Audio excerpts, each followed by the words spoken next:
Hello everyone, today's video is all about watercolour supplies. I'm going to take you through what I would suggest if you are just getting started and also talk through how you might progress your supplies if you fall in love with watercolour as a medium. So let's start off by talking about paper because I feel like paper is the most important thing when it comes to watercolour, and I always suggest stretching your budget as far as it can in relation to paper because it does affect the quality of your results. So let me bring in a couple of options for you. If you're just getting started, you could take a look at a paper like this one in front of me, which is the Canson Montvol. This is a cellulose paper. It is made from wood pulp. It doesn't have any cotton in it, but it is a good quality and it's a little bit of a step up from some of the cheaper watercolour papers out there. It's kind of in the middle, I would say, and it's good enough to get some pretty nice results with your watercolours, but it isn't as expensive as something like Arches, which I'll talk about in a minute. So when you are working with watercolour, you want to make sure that you have a paper that is heavy enough that it holds up to the water content that you use with watercolour, because you are going to be doing washes, you're going to be doing wet on wet techniques, and your paper needs to be quite strong. So I always recommend using a paper that is at least 300 GSM, otherwise known as 140 pounds, depending on where you are in the world. So this paper has that heaviness to it. It's a cold press paper. You can get hot press paper, which is smooth. You can get rough paper, but I really like the cold pressed paper, which is in the middle and has a little bit of texture that plays nicely with watercolour paint. So you can get it in a pad form like this, or you might like to try a sketchbook. So I have a sketchbook here. It has the same paper in it. It just has that sketchbook format. And if you have a look in here, I actually do have one page where I have swatched out some watercolours. And what I was doing was a comparison between different paints and how they look on this student grade paper. And you can see here that I have Daniel Smith in one column, so this is a very premium watercolour paint. I have Winsor & Newton Cotman, which is a student grade paint, and Van Gogh, also a student grade paint. And if you just take a look at it, you can see that it shows that the paints are all really nice and vibrant. The paper is flat, it hasn't buckled up. If you use watercolour paint on a very light paper or a copy paper or something like that, it is going to warp and bubble up, basically be a nightmare to work on. You can see here that this has stayed really nice and flat. I haven't done really wet washes on it. It would buckle a little bit if I did do that. The colours are looking great. This is a good starting point paper. But once you start to experiment with more techniques and you're using more water and you want to layer and you want more time to blend your colours, you might want to then look at a more premium paper. And I have to say that once you step up to something like Arches, it's actually quite hard to go back to anything else because the difference is quite remarkable. So my favourite paper, and many of you will already know this because I feature it a lot in videos and in my classes, is this one, the Arches Cold Pressed. Once again, it's 300 GSM, 140 pound weight, and it's 100% cotton. And this means that the paint lays down beautifully, it stays wet longer, so you've got more time for blending and manipulating the paint, and the colours dry beautifully as well. So this is the paper that I absolutely love and go to all the time. I also have it in a travel journal here. I featured this in last week's video, and I'm really enjoying working in the sketchbook size because it gives you smaller paper pieces that you can work on and feels a little bit more manageable than a large sheet like this. So if you're just progressing to more premium paper, you might want to take a look at the travel journal option. When you open up the paper, it's a lovely creamy colour, a little bit off-white. It's got a mild texture or grain to it, and it's just a really nice luxury feeling paper to work on. Definitely something to try if you are into your watercolour and you're ready to take that next step. So once you have your paper, you can just get stuck in working on it as is, or you may want to tape it down. I like to tape my paper down for 2 reasons. It helps with the paper staying nice and flat, and it also allows me to create some nice crisp borders in my work.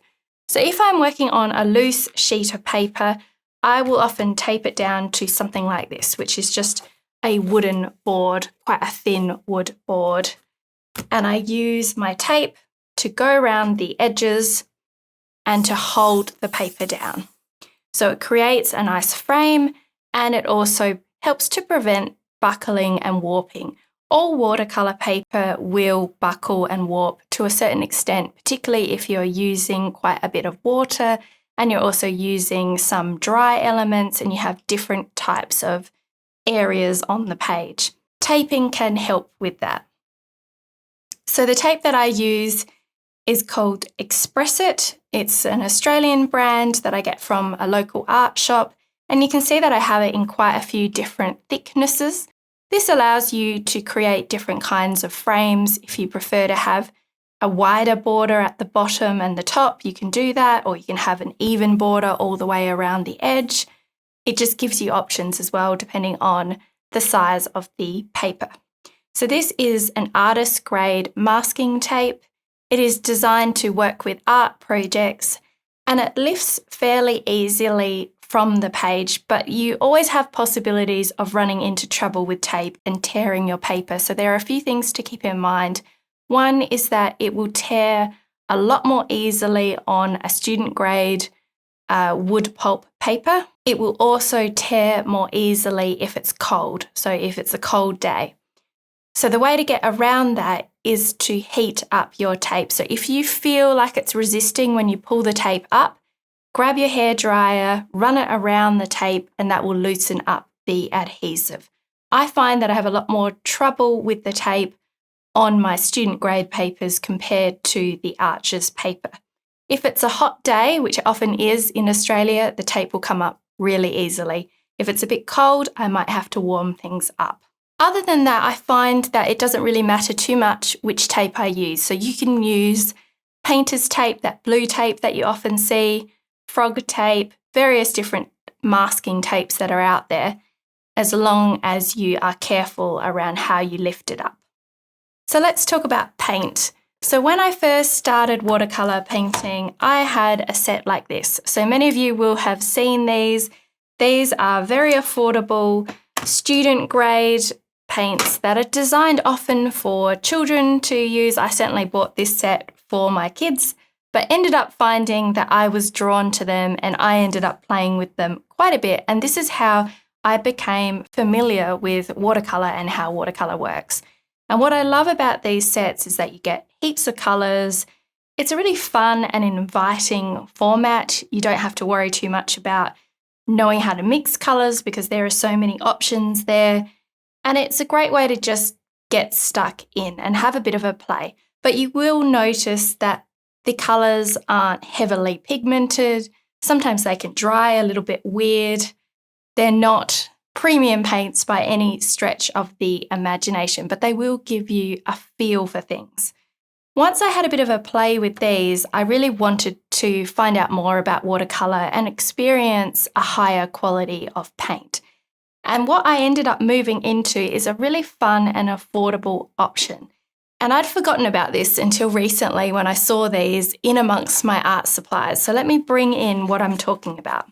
Some of you will be familiar with this type of watercolour paint. These are the Peerless watercolours, and this set has 15 different colours in it. But it's a very interesting format because the colour is on a little card. So this little card here is full of pigment, and all you need to do to release the pigment is to come at the card with a brush.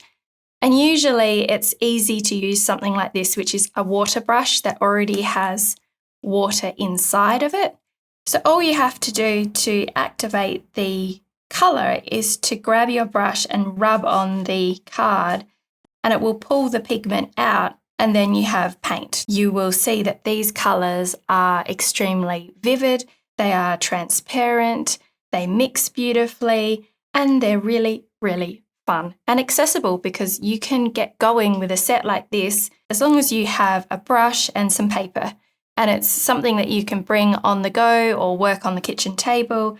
And this was an approach that really worked for me when I was beginning my watercolour journey. So you get a wide variety of colours within this little book, from super vibrant colours right through to things like mahogany brown. At the end here we have pearl grey. It's a really fun set. And you'll be amazed at how much pigment you can get out of these little cards. You can keep going back, so you can use it up, let it dry, and then come back in, and the next time you sit down to do some painting, you'll be able to continue to access the colour from the cards.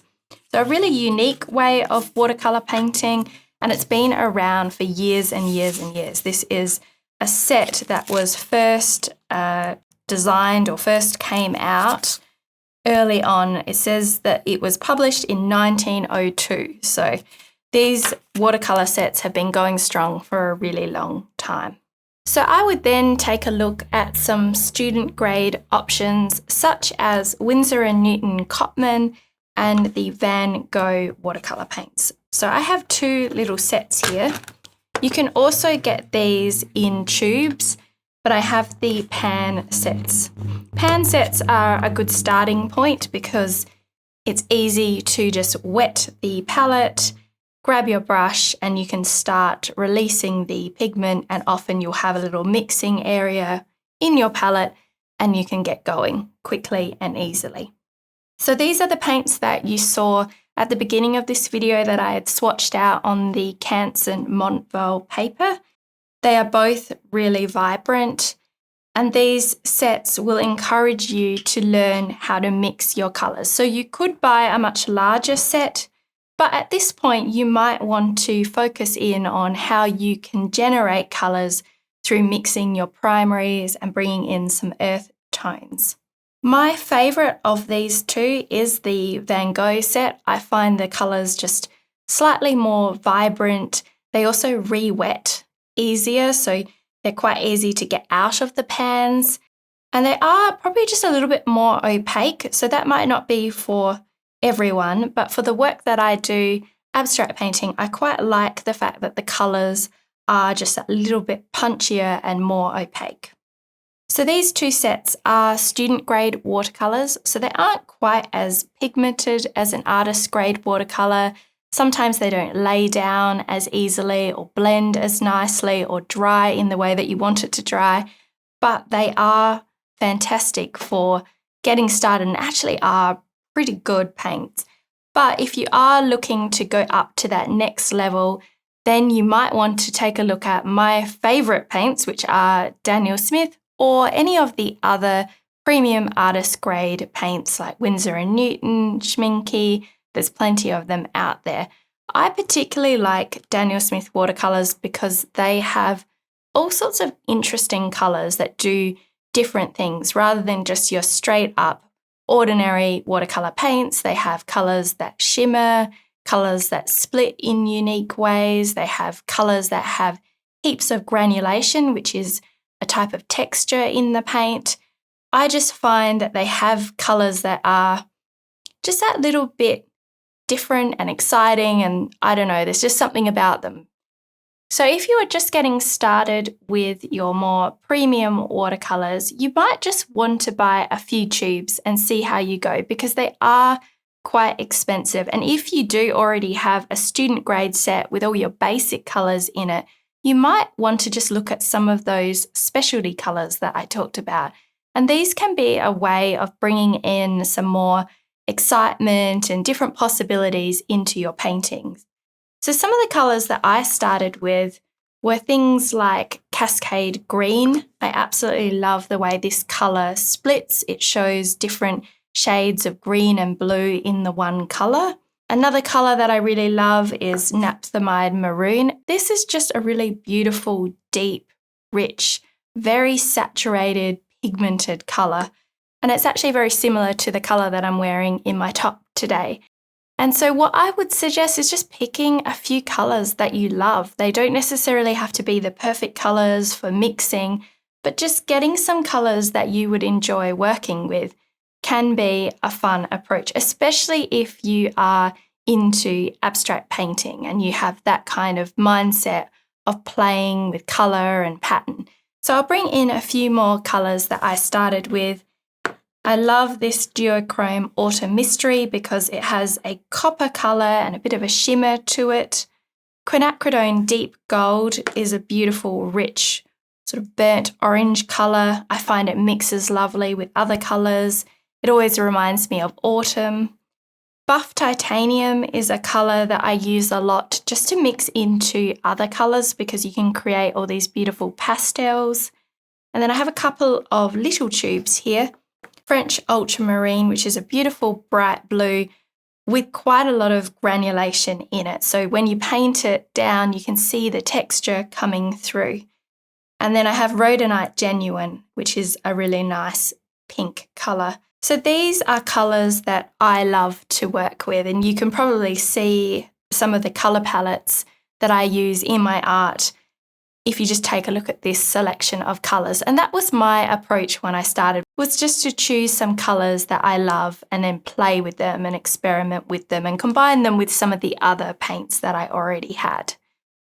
So as far as using these tube watercolours, they are a little bit different to watercolours that are in the pan. You can use them straight out of the tube, which is what I often do because I love how easy it is to mix up a large quantity of paint. You can also get the colours really saturated. So often I will use a porcelain palette to mix up my colours. And you can see here I have a variety of different sizes and shapes, and you can see the remnants of previous work that I've done and how I've used all the different wells. So these are really lovely for mixing in, and they all have an area where you can mix colours in the middle and different options for mixing depending on the shape. You can also just use a plate or something like that. I used to use takeaway lids, plastic takeaway lids. Sometimes I use disposable palette paper or anything I can really get my hands on. An enamel baking tray will work well too. So you can just squeeze out the paint and then gradually add the water to the paint to mix up the colour. You just want to keep in mind that you do not need a lot of paint in order to mix up colour. And this is something that I still do quite a bit, where I accidentally squeeze out too much paint that I don't actually need. So you just want to be careful with that. And that is one of the benefits of squeezing your tube watercolours into a palette, allowing them to dry and then using them in a similar way to a pan set. So that is another option, and you'll find that you don't waste as much paint. So what I mean by that, maybe I can explain it better by opening up this palette. So you can buy palettes like this in any art shop or on Amazon and then fill it up with your favourite tube watercolours.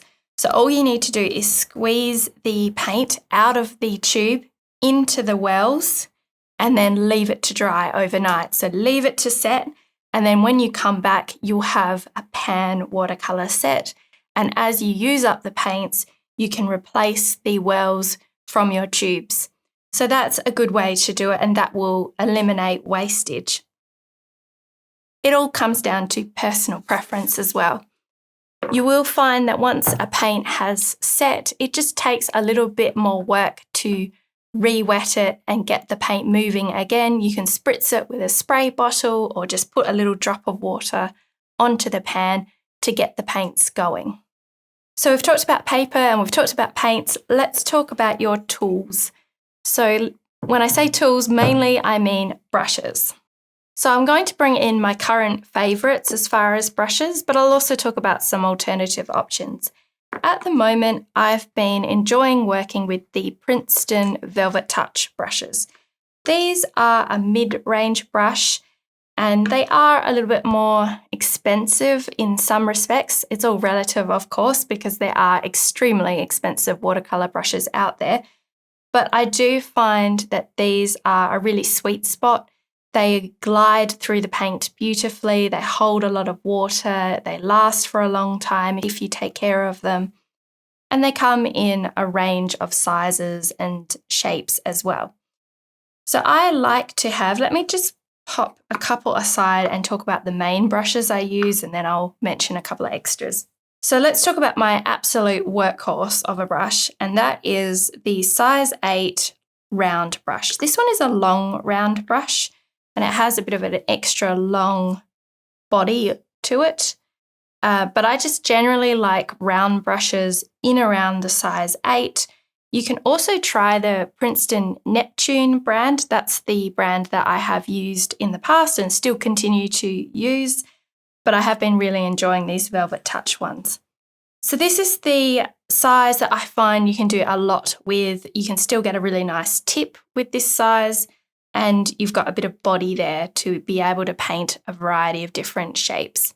For a little bit more detail, I do like to have a finer brush. So I have a size 4 here, and you could even go smaller and perhaps have a size 1 or something like that for a really fine detail brush. But I do a lot with a size 8 and a size 4. And then I like to have a larger brush for putting down big shapes or painting backgrounds. And this is a 3/4 inch oval mop brush. These are my 3 most used brushes. And then as added extras, it can be nice to have a flat brush for doing rectangular and square shapes and stripes and things like that, and also getting into edges and painting them. This is the 3/4 inch wash brush.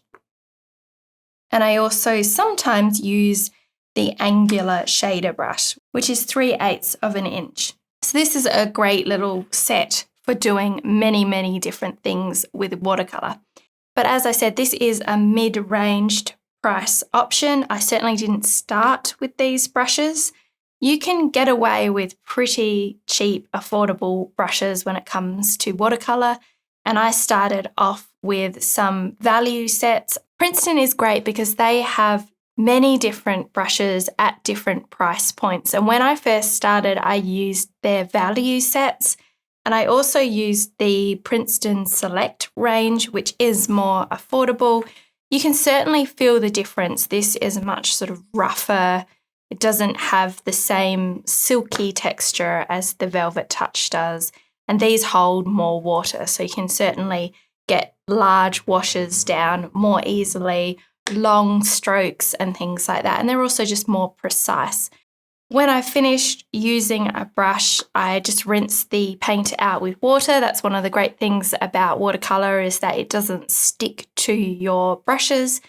And then what you can do is just gently shape the tip of the brush, particularly with these brushes that you want to try and maintain the point, and then place it to dry horizontally and let it dry. And once it's dry, you can store it upright like this, if you want to, in a jar or something like that. Another thing to keep in mind with brushes, and I will say that I'm not particularly good at this, but you want to try and prevent leaving your watercolour brushes in the water in a jar, because what you will do is that you will damage the points. So if you leave it in the jar as you're working, I find this really hard because often I use watercolour in conjunction with a whole range of other supplies, and I get caught up in this mixed media whirlwind, and because of that I get distracted and I leave my brush in the jar, and that can mean that the brush tip gets damaged. Now, if that happens,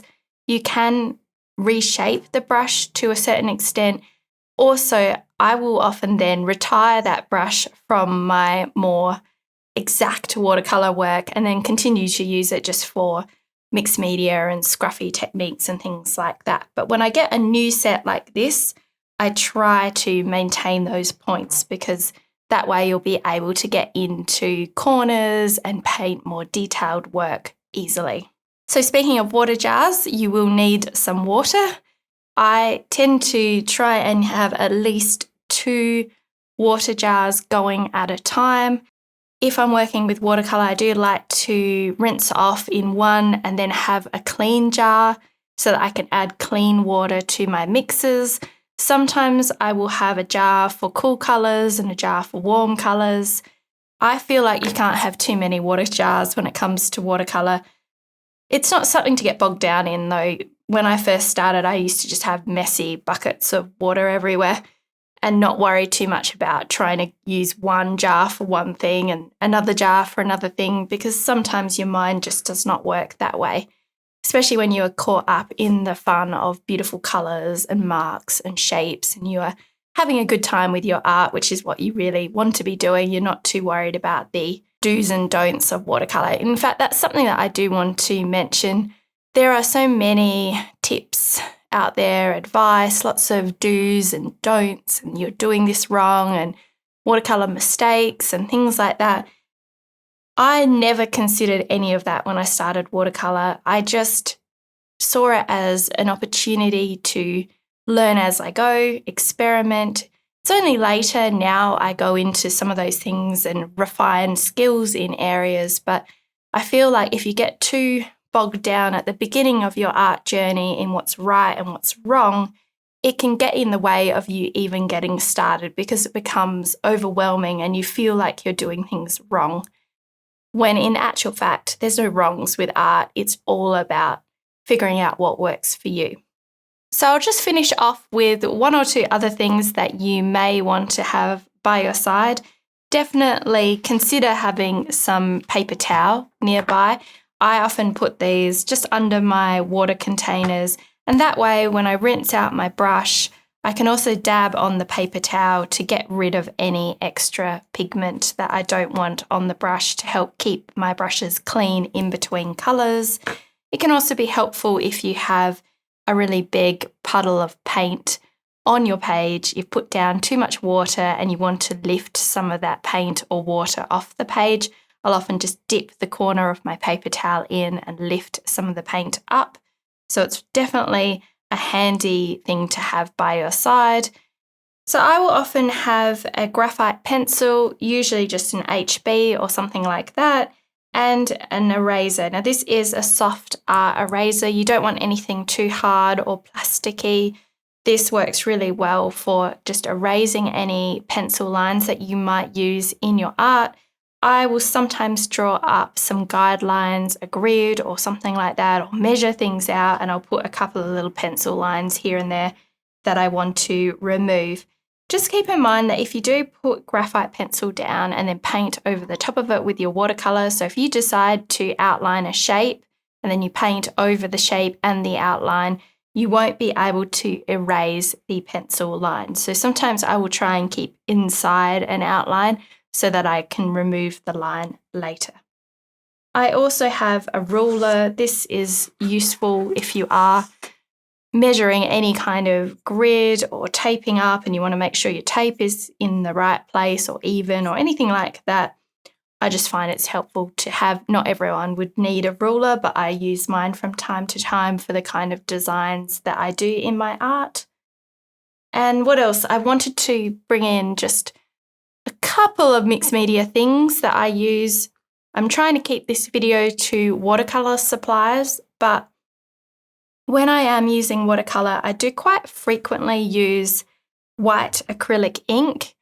I mix it into my paints if I want to create pastel colours. Now you can use gouache for this, and in more recent years I have used Daniel Smith's buff titanium a lot for that purpose, but when I started I used my white acrylic ink all the time.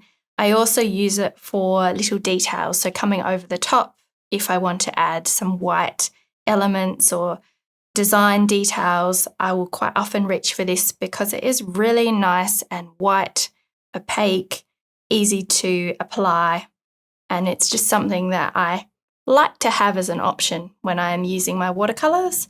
And similarly, I do like to have a white Posca paint pen, which I often use in a similar way in relation to adding some last little details at the end. So this is a little bit of a go-to for me as far as what I like to use with my watercolours.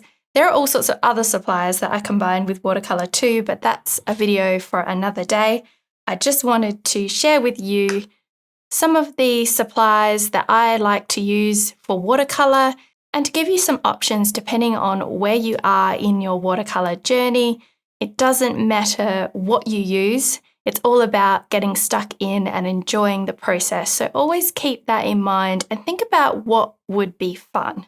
And if the cheap, colourful set with all the different colours is something that just captures your imagination and makes you want to paint, then go for that. If mixing things up and learning how to combine colours in a smaller set seems like it will be a barrier for you, start with something easy, or those peerless watercolours are really great.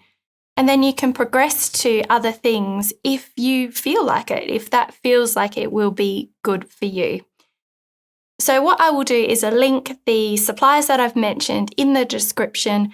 And if you want to learn more about watercolour and how to approach it in a way that is fun, accessible, expressive, it's not rule-based, then I would suggest heading over to my online classes at laurahornart.com. I have all sorts of different classes and I even have a watercolour-based bundle, so that would be a great place to start. So thank you everyone for watching this video. I hope you enjoyed it and I'll be back again soon with a new video.